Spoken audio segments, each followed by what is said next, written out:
ഉണ്ണിക്കുട്ടാ, മോനെ, നീ അമ്മൂമ്മയെ കാണാൻ ചെല്ലുമ്പോ ഈ കേക്ക് കൊടുക്കണം കേട്ടോ. ഇത് ഞാനുണ്ടാക്കിയ കേക്കാ. അമ്മൂമ്മയ്ക്ക് കേക്ക് വലിയ ഇഷ്ടമാ.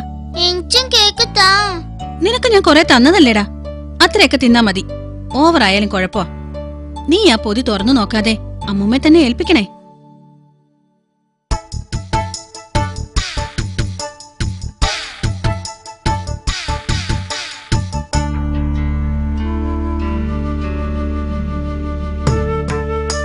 അല്ല, ഇതാര്? ഉണ്ണിക്കുട്ടനോ? ആ, വാ കുട്ടാ. നിന്നെ കണ്ടേച്ച് എത്ര നാളായി. അമ്മൂമ്മേ, അമ്മൂമ്മക്ക് ഞാനൊരു സമ്മാനം കൊണ്ടുവന്നിട്ടുണ്ടല്ലോ. എന്താ കുട്ടാ കൊണ്ടുവന്നത്? അമ്മൂമ്മക്ക് വെറ്റിലയും പുകലയും ഇട്ടുവെക്കാൻ ഞാനൊരു പെട്ടി കൊണ്ടുവന്നിട്ടുണ്ട്. കൊള്ളാം മോനെ, നന്നായി. മോനെ ഉണ്ണിക്കുട്ടാ, നിന്റെ വീട്ടിലേക്ക് ഞാനും വരുന്നുണ്ട്. ഒത്തിരി നാളായില്ലേ അങ്ങോട്ടൊക്കെ ഒന്ന് വന്നിട്ട്. അമ്മൂമ്മ വീട്ടിൽ വന്നാ ഞാൻ കേക്ക് തിന്ന കാര്യം പുറത്താകുമല്ലോ. ഈ ഫോട്ടോയൊന്ന് ഫ്രെയിം ചെയ്യിക്കണം. കൊറേ നാളായി വിചാരിക്കുന്നതാ. നമുക്ക് ഉച്ച കഴിഞ്ഞിറങ്ങാം. അയ്യോ, അമ്മൂമ്മ വന്നാ ശരിയാവൂല. അതെന്താ മോനെ? അമ്മൂമ്മ, പട്ടണത്തിൽ നിറച്ചും കള്ളന്മാരുണ്ട്. അവര് ഒന്ന് മാല പറിച്ചുകൊണ്ട് പോവും. ഓ, അതൊന്നും ഇപ്പൊ ഇല്ലടാ.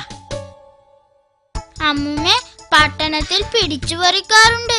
കിളവിലെ കണ്ടാൽ അവര് പിടിച്ചുകൊണ്ടുപോയി കണ്ണു കുത്തിപ്പൊട്ടിച്ച് പിച്ചക്കെടുത്തും. ഓ, എന്നെ ആരും പിടിക്കത്തില്ലടാ ഉവ്വേ. അല്ലെങ്കിലും നിന്റെ അമ്മയെ കണ്ടിട്ട് ഒത്തിരി നാളായി. അവളിപ്പൊ എങ്ങനെ ഇരിക്കുന്നോ എന്തോ. ഞാൻ അമ്മയെ പോലെ ഇരിക്കുന്ന എല്ലാരും പറയണേ. അപ്പൊ പിന്നെ എന്നെ കണ്ടാ പോരെ? വീട് വരെ വരണോ?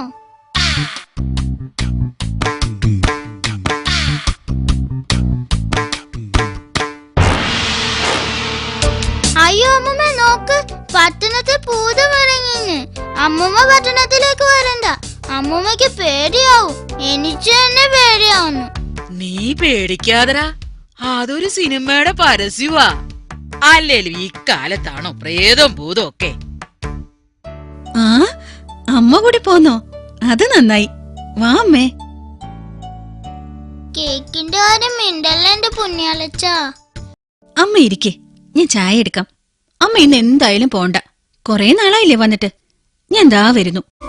അമ്മ ഉണ്ടാക്കിയ കേക്കിന്റെ ബാക്കി ഇരിപ്പുണ്ട്. ഐഡിയ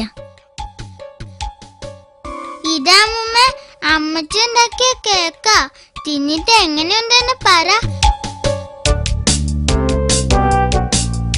എടീ, നീ ഉണ്ടാക്കിയ കേക്ക് അസലായിട്ടുണ്ട് കേട്ടോ. ഞാൻ ഉണ്ണിക്കുട്ടന്റെ കൈ കൊടുത്തു വിട്ടിരുന്ന കേക്ക് കഴിച്ചായിരുന്നോ? അമ്മയ്ക്ക് ഇഷ്ടപ്പെടുന്ന രീതിയിലായിരുന്നു ഉണ്ടാക്കിയിരുന്നത്. അവൻ കേക്ക് കൊണ്ട് തന്നേച്ച് കൂടെ നിന്ന് കഴിപ്പിക്കുകയല്ലായിരുന്നോ? വളരെ നന്നായിട്ടുണ്ട് കേക്ക്. ഇവൻ കേക്ക് തിന്നു കളയുമോന്നായിരുന്നു എനിക്ക് പേടി. എന്തായാലും ഇപ്പൊ പഴയ പോലൊന്നും അല്ല. ഉണ്ണിക്കുട്ടന് നല്ല കാര്യഗൗരവമൊക്കെ ഉണ്ടായിട്ടുണ്ട്.